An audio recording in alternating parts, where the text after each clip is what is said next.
આપણને ration card આપ્યું, પણ મને એમ થાય કે કોકનું મફતનું લેવું ને એ બી આપણી એ વ્યાજબી નથી. એવું કે જે પેલા આપણામાં કહેવત હતી કે મફતનું ખાય ને ઘાંચીનો બળદ થાય, કેમ કે બળદને ઊભું જ ના રહેવાનું હોય, એના આખો દાડો પેલી તેલની ઘાણી પીલ તો આ જન્મ કેવો મળે. અને તોય હજી આપણે આમ કરીને કહે છે કે મને કોક આપે, મને ચલો કરશે, એક વખત સરકાર કરશે, પણ તમારી પાછલી બીજી પ્રજા માટે સરકાર નહીં કરે.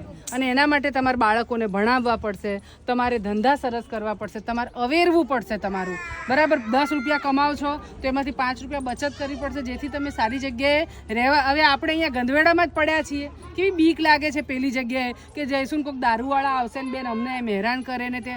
હવે અમારા જેવા લોકોને અહીંયા બાજુમાં બંગલો બાંધવા સરકાર જમીન આપે કે અમે ખરીદીએ જ નહીં પહેલાં. કેમ એમ થાય કે એની બાજુમાં તો ઝૂંપડપટ્ટી છે, તમે જે વિચાર્યું ને જ. અને ઝૂંપડપટ્ટીની બાજુમાં કોણ રહેવા ઈચ્છા? તો આ બધી ચીજો પોતાની મતીથી વિચારો. હવે